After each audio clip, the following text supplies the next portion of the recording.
Septembre 2016, le monde de la santé est réuni à Paris au théâtre de l'Odéon pour découvrir des visions médicales innovantes. Moi j'essaye de détecter le cancer avec des chiens. D'ailleurs, Thor Nikios. Sur la scène, Isabelle Fromentin, chercheuse à l'Institut Curie, est accompagnée de Jackie Experton, dresseur de chiens, auviennois. Il y a peut-être des gens qui vont sourire quand on va sortir nos chiens pour détecter le cancer, mais tant pis, on y va. Voilà, donc je vous présente Thor. Jackie Experton est un ancien militaire qui dresse ses malinois à Magnac-Laval pour détecter des bombes. En 2010, il s'intéresse au monde de la santé et recherche des partenaires. Il est contacté par l'Institut Curie.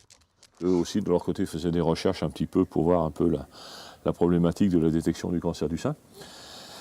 Et ce qui nous a permis, effectivement, après une présentation du travail que je fais en détection d'explosifs et autres, de pouvoir dire, écoutez, on va tenter l'aventure. L'odorat des chiens offre un grand potentiel et certaines patientes atteintes d'un cancer ont déjà été alertées par un changement de comportement de leur animal de compagnie.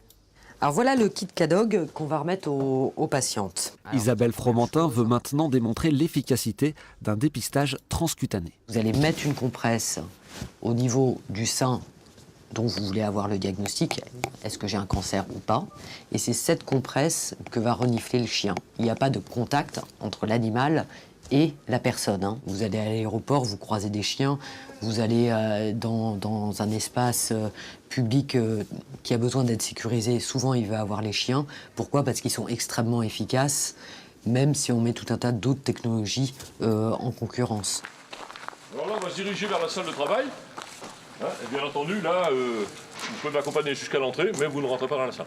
La première phase de recherche dure 6 mois. Les chiens doivent apprendre à reconnaître l'odeur des compresses.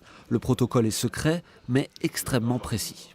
Je ne les considère pas comme des outils, mais comme des compagnons. Et je pense qu'on peut aller assez loin dans la détection, effectivement. Donc maintenant, il faut le prouver, il faut travailler, beaucoup de travail. Beaucoup de temps, beaucoup de travail, beaucoup de patience. Beaucoup de retour en arrière aussi, parce qu'en dressage, il ne faut pas hésiter à revenir en arrière pour mieux repartir. Enfin, c'est du travail, des heures de travail, ça c'est clair. Après avoir mis en place la méthode, les essais cliniques prendront encore plusieurs années. À terme, le flair des chiens pourrait renforcer les dispositifs de prévention en France et surtout permettre de créer un dépistage dans des pays où l'accès aux soins est encore difficile.